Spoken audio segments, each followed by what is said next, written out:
Halo Sobat Teruna, kembali lagi di Fos Podcast episode yang keempat. Nah, kali ini dalam rangkaian HUT ke-41 Pelkat Teruna GPIB dengan tema Teruna Peduli Lindungi, kita akan membahas plastik, lingkungan, dan ekobrik bersama dengan saya Kak Lina dan ditemani dengan Kak Ilu sebagai narasumber kita. Halo, hai Kak Lina, terima kasih atas kesempatannya. Hai sahabat Teruna GPIB, Immanuel. Kenalin saya Ilu, trainer Global Ecobrik Alliance Indonesia yang ada di Batam. Nah, kita mau tanya-tanya kabarnya Kak Ilu dulu nih. Gimana kabarnya Kak Ilu? Puji Tuhan baik, Kak Lina sendiri gimana kabarnya? Puji Tuhan baik. Nah, Kak Ilu, kira-kira Kak Ilu ini sudah berapa lama ya sudah menjadi trainer di Ecobrik ini? Pertama ikut trainer itu TFT-nya yaitu tahun 2018. 2018, berarti sudah cukup lama ya Kak? Iya. Nah, teman-teman, kita akan membahas lebih jauh tentang Ecobrik bersama dengan Kak Ilu. Nah, teman-teman Teruna, ada beberapa fun fact nih tentang Ecobrik. Yang pertama, Ecobrik ini adalah inovasi visioner yang dikembangkan sebagai solusi pengolahan limbah plastik. Diambil dari dua kata yaitu eco dan brick. Secara sederhana, Ecobrik ini diartikan bata ramah lingkungan. Dan Ecobrik pertama kali ditemukan pada tahun 2012 oleh seniman asal Kanada, Russell Meyer. Ia menemukan solusi untuk mengatasi masalah solusi plastik saat berada di sebuah desa di lembah Sagada, Filipina. Nah, teman-teman Teruna, ada beberapa manfaat dari Ecobrik. Yang pertama, Ecobrik ini sebagai material dasar dalam memproduksi sebuah barang. Lalu, Ecobrik ini juga digunakan sebagai pembuatan furnitur, perabotan indoor, hingga material pembentuk sebuah bangunan seperti dinding, teman-teman. Nah, awalnya Ecobrik dikenal istilah bottle brick atau ecoladrillo. Nah, teman-teman Teruna, kita akan sharing lebih lanjut mengenai Ecobrik. Tante Ilu, apakah dampak dari penggunaan plastik sekali pakai ini kira-kira itu apa ya Tante di kehidupan kita sehari-hari? Nah, kita perlu mengenal dulu nih tentang plastik ya, sangat berbahaya. Jadi plastik itu kan kalau kita menggunakan plastik sekali pakai tentunya setiap hari gitu kan, ke kedai kita pakai plastik, ke minimarket juga barang bawaan kita dimasukin plastik seperti itu. Coba kita hitung berapa banyak nih plastik yang kita gunakan setiap harinya. Nah, itu sedangkan plastik itu tidak bisa terurai nih di lingkungan gitu, jadi sangat banyak. Akhirnya kalau kita menggunakan plastik sekali pakai tentunya sangat berbahaya bagi lingkungan. Nah, berbicara tentang dampak dari penggunaan plastik nih Tante, apakah dampak yang tadi Tante sebutkan itu menjadi latar belakang terbentuknya Ecobrik atau ada hal-hal lain yang mendorong terbentuknya Ecobrik ini? Iya benar, jadi salah satu yang mendorong kita membuat Ecobrik adalah konsumsi plastik kita yang sangat banyak. Jadi selain kita mengurangi sampah-sampah plastik, nah dan plastik-plastik yang kita konsumsi itu kan awalnya kita daur ulang, ada yang dibuang, ada juga yang dibakar, dan ada juga yang tanpa kita sadari saat kita dibuang di depan rumah gitu lari ke parit dan akhirnya lari ke laut dan akhirnya mengotori lingkungan seperti itu. Nah, bagaimana gitu? Plastik-plastik kalau didaur ulang dia mengalami penurunan kualitas sampai pada akhirnya tidak bisa didaur ulang kembali. Nah, terus ada juga yang dibakar. Kalau dibakar tentunya udara yang kita hirup akhirnya sudah tercemar. Nah, untuk mencegah itu dan juga untuk mencegah yang terbawa air tadi, jadi tidak sampai plastik-plastik yang kita konsumsi tidak sampai ke lingkungan, tetapi kita masukkan ke dalam botol yang kita namakan Ecobrik tadi. Seperti itu, Kak. Nah, tadi Tante udah singgung sedikit nih. Iya. Tapi kita mau lebih tahu lagi, lebih jelas lagi gimana sih manfaatnya Ecobrik ini Tante?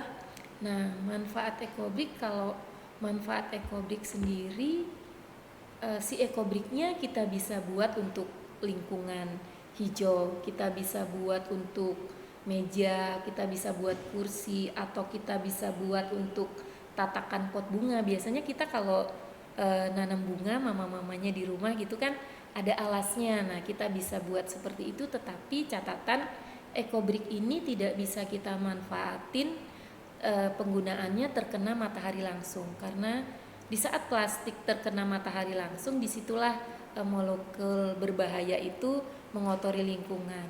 Nah, di luar EcoBricknya sendiri, manfaatnya yang kita sangat besar, manfaatnya buat lingkungan adalah si plastik-plastik tadi tidak lagi terbuang dan mengotori lingkungan.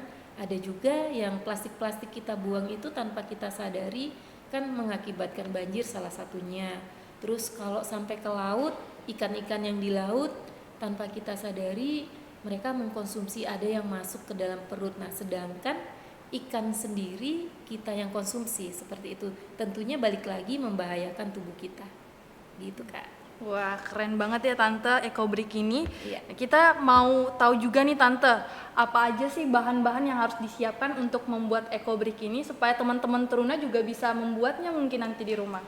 Oke, nah buat teman-teman nih Sobat Taruna, nah ini ada botol. Nah seperti ini pasti untuk saat ini minuman-minuman itu sangat tren banget, kemasannya seperti ini. Nah ternyata ini itu bisa loh dimasukkan ke dalam botol seperti ini. Nah ini bisa juga dimasukkan nanti, untuk caranya tepatnya ini dipotong-potong gitu. Nah ada juga yang plastik seperti ini. Nah plastik seperti ini kan tidak bisa nih dijual belikan, dibawa ke bank sampah, sangat jarang. Terus nah kita sering nih mencuci, nah plastik-plastik seperti ini.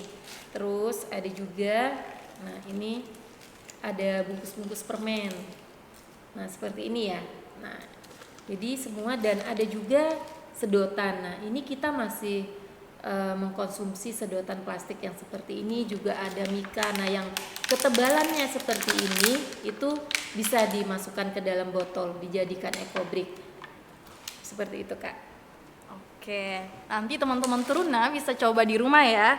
Nah, mau nanya lagi nih Kak. Iya, boleh. Kira-kira ada nggak sih kriteria atau jenis plastik apa saja yang bisa digunakan atau yang tidak bisa digunakan untuk EcoBrick ini? Oke, nah semua plastik yang bisa dipotong, semua plastik tadi gitu, bisa kita potong kecil-kecil, kita masukkan ke dalam botol. Jadi ada kayak bungkus permen. Nah kalau mama-mamanya di rumah belanja itu tempe, kalau di kampung mungkin dibungkus daun ya, tetapi di sini itu dibungkus sama plastik.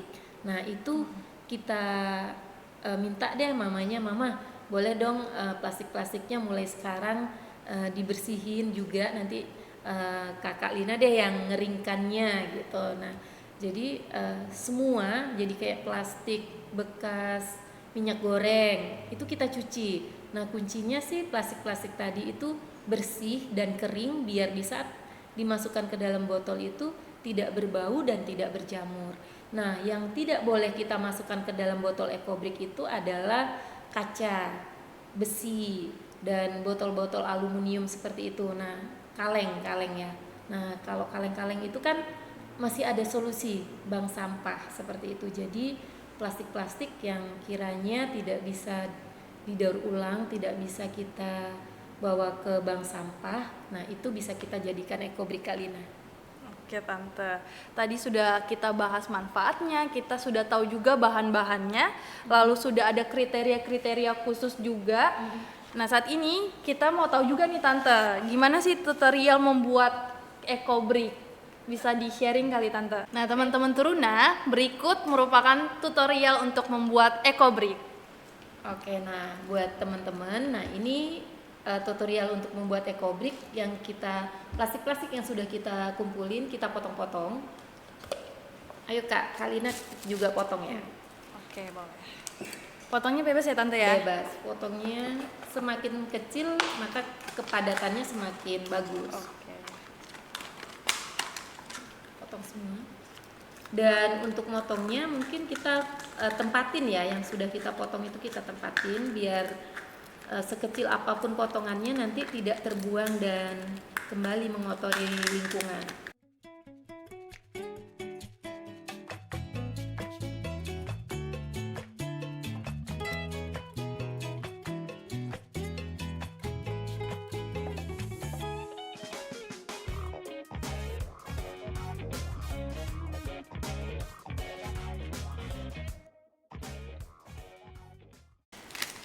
Nah, setelah digunting ini, selanjutnya apa ya Tante? Dikumpulin dulu apanya, digunting-gunting dulu semuanya. Sambil nunggu Kak Lina motong, saya jelasin sedikit. Nah, ini kan botolnya ini 330 ya. Dan untuk kepadatan dari sebuah ekobrik itu volume botol dikalikan 0,33. Jadi untuk yang 330 ini diperlukan sekitar 1,2 ons plastik dimasukkan ke sini. Dan untuk dasarnya seperti ini dasarnya ada yang warna biru, terus ini ada yang warna hijau. Nah, untuk dasarnya itu kita menggunakan kresek yang ringan seperti ini. Dan yang ringan seperti ini kita gunakan untuk dasarnya. Nah, seandainya nanti Sobat Teruna sudah ngumpulin plastik gitu, ternyata untuk dasarnya ini dibutuhkan kurang lebih 4 kresek, tergantung juga besarnya kresek. Tetapi jangan membeli kresek yang baru untuk dasarnya ini. Kan kita mau bertanggung jawab untuk plastik-plastik yang sudah kita gunakan. Jadi biar aja plastik yang sudah dipotong ini banyak. Kalau memang belum ada kresek, jadi sambil nanti siapa tahu ada temennya yang bawa bungkus pulang, nah boleh deh diambil, dikumpulin untuk buat dasarnya. Jadi catatannya jangan membeli ya. Jadi ekobriknya bisa terlihat cantik. Ini bukan dicat seperti itu, tapi ini adalah kresek.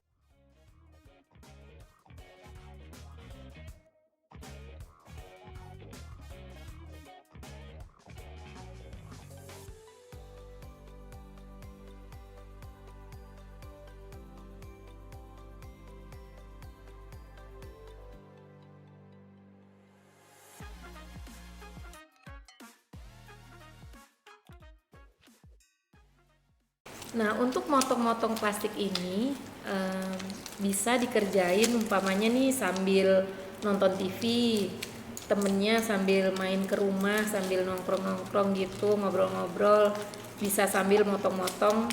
Jadi mungkin bisa terkumpul dalam seminggu kita potong, nanti kita kumpulin lagi, seminggu lagi kita potongin lagi gitu sampai dapet kepadatan plastik yang diinginkan. Berarti ini bisa jadi teman gabut kita ya Tante ya. Iya. Di saat waktu-waktu luang. Benar. Daripada nggak ada kerjaan, daripada kita scroll TikTok terus. Iya, benar banget. Kita bisa melakukan ini.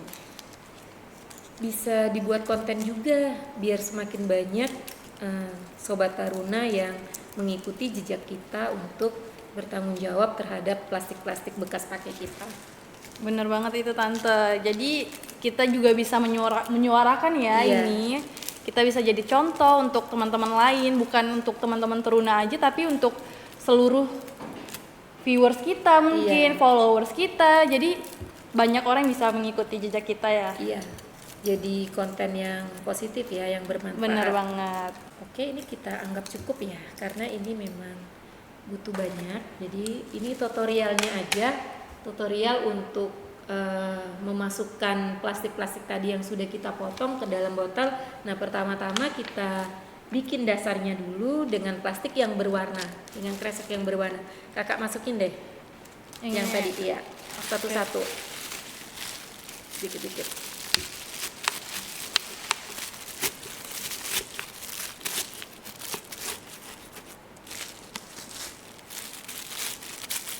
Kalau susah dorongnya bisa pakai ini. Dan mungkin nggak semua punya bambu yang kayak gini untuk mendorong. Nah, bisa gunakan stick yang ada di rumah apa aja, stick kayu, tetapi kayu ya, dan usahakan ujungnya ini tidak tajam, karena kalau tajam dia bisa merobek botolnya. Jadi jangan yang terbuat dari besi, tetapi yang kayu. Dan mungkin kalau kayu-kayu ranting gitu bisa dipakai, mungkin perlu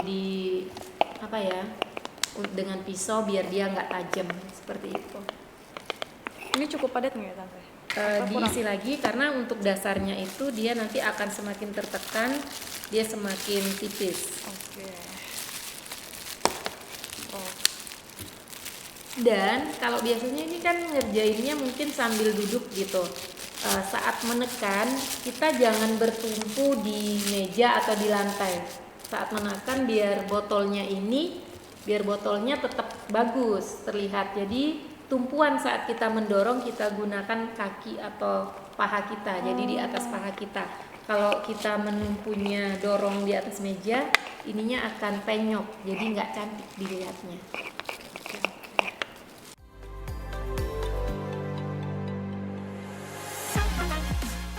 Nah, Kak Lina, nanti kalau sudah kepadatannya udah dapet, jadi volume botol dikalikan 0,33, nah seperti ini. Kita ada akun gobriknya, gitu seperti itu. Nah, yang di atas ini adalah berat dari si plastik dalam satu botol. Jadi kayak ini 300 gram, seperti itu. Dan ini nomor serinya. Dan akun Gobrik itu adalah untuk mencatat perkembangan komunitas dari ini. Ini kan Sobat Teruna nanti yang bikin. Jadi plastik-plastik itu ada datanya. Jadi berapa ons yang sudah terkumpul, berapa banyak plastik yang sudah dikumpulin dijadikan ekobrik seperti itu, Kak. Berarti semuanya nanti ada datanya ya Tante Iya, ya? jadi ada kepadatannya gitu. Jadi memang benar-benar padat. Jadi saat kita gunakan, kita manfaatkan, dia tetap seperti ini. Oke Kak Lina, dan ini adalah hasil yang sudah kita rangkai jadikan modul. Nah, modul-modul seperti ini kita bisa buat bangku, dan ini kokoh. Kalau Kak Lina dudukin pun ini aman gitu. Jadi nggak akan dia penyot karena sudah memenuhi kepadatan minimalnya. Jadi seperti itu. Mau dipakai meja, mau dipakai tempat duduk, mau dipakai alas untuk taruh pot bunga pun boleh. Tapi catatan tadi ya, tidak boleh digunakan di tempat yang kena matahari langsung, seperti itu. Nah, Tante tadi kita sudah membuat ekobrik, kita sudah memberikan tutorialnya kepada teman-teman Teruna. Ya. Kira-kira nih Tante, dari sudut pandang teologisnya, ekobrik ini kan termasuk untuk kita sebagai manusia menjaga lingkungan ya. Dari sudut pandang teologisnya seperti apa sih Tante? Nah, ini seperti ada di Kejadian 2 ayat 15 bahwa Tuhan Allah mengambil manusia itu dan menempatkannya dalam Taman Eden untuk mengusahakan dan memelihara taman itu. Jadi sejak awal itu manusia diciptakan oleh Tuhan Allah dan ditempatkan di Taman Eden, diberikan tanggung jawab atau mandat mulia untuk mengelola dan memelihara. Jadi Taman Eden itu adalah yang terbaik yang disiapkan Tuhan untuk manusia tinggal dan menetap. Jadi taman terbaik disiapkan untuk kita yang terbaik. Inilah cara Tuhan menyatukan alam dengan manusia sebagai ciptaannya yang aktif, yang dijadikan serupa dengan Allah. Jadi serupa dengan gambar Allah, tentunya sifat, karakter, juga kemampuannya itu menyerupai Allah.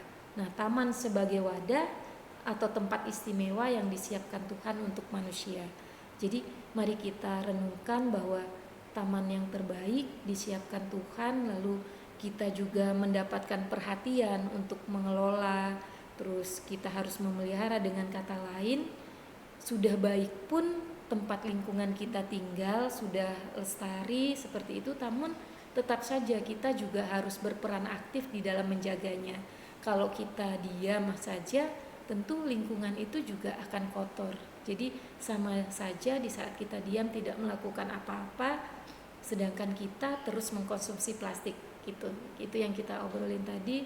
Jadi kita seperti tidak bertanggung jawab gitu. Jadi kita harus memeliharanya dan menjaga lingkungan yang sudah Tuhan ciptakan yang terbaik bagi kita. Nah, Tante, kan teman-teman Teruna ini banyak banget ya kegiatannya. Iya, benar. Mereka masih sekolah, lalu mungkin di luar sekolah mereka ada eskul dan les-les begitu. Ya. Ada juga kegiatan-kegiatan di gereja. Kira-kira bagaimana ya Tante sebagai Teruna, mereka bisa membagi waktu mereka untuk ikut serta menjaga lingkungan? Nah, balik lagi seperti tadi dikatakan bahwa jika Tuhan itu memberikan tanggung jawab gitu, pasti Tuhan juga memberikan kemampuan dan talenta, hikmat buat kita bagaimana kita mengatur waktu, bagaimana kita mengerjakannya. Tuhan akan memperlengkapi itu semua.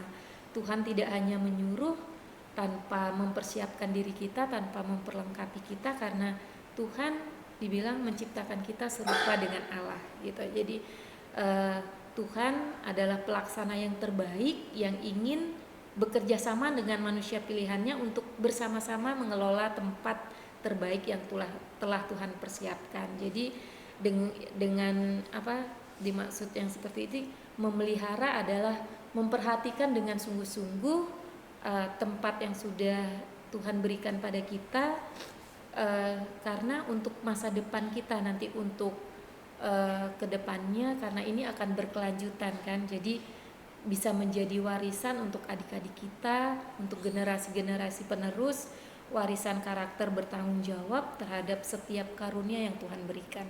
Seperti itu kakak.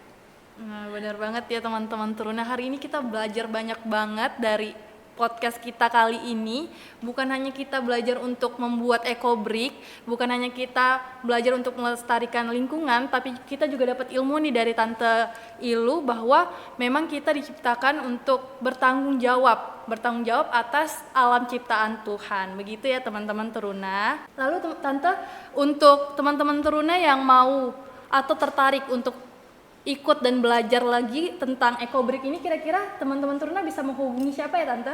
Nah, untuk teman-teman yang juga tergerak nih hatinya untuk bertanggung jawab dengan plastik-plastik yang dikonsumsi sendiri gitu, nah teman-teman bisa kumpulin dulu plastik-plastiknya, asalkan plastiknya itu tetap kering, bersih, dan nantinya tentunya ini menjadi program kakak-kakak layan Taruna ya, bisa menghubungi kakak-kakak layan Tarunanya, dan kita bisa belajar bareng-bareng bagaimana sih membuat ekobrik yang tepat agar kepadatannya juga benar seperti itu. Jadi tinggal menghubungin kakak layannya Kak Lina. Oke, jangan lupa ya teman-teman Teruna, hubungi kakak layannya jika kalian mau turut serta dalam menjaga lingkungan dan membuat ekobrik. Terima kasih untuk kehadiran Tante Ilu di Fos Podcast episode keempat. Terima kasih untuk ilmu juga hal-hal baru yang menarik tentang lingkungan, tentang limbah plastik, khususnya tentang ekobrik untuk teman-teman Teruna. Terima kasih juga Kak Lina untuk kesempatannya. Terima kasih juga untuk anak-anak Teruna. Kiranya apa yang kita bagikan hari ini bermanfaat bagi anak-anak Taruna, juga bermanfaat bagi lingkungan. Oke, sampai jumpa di Fos Podcast berikutnya. Sampai jumpa.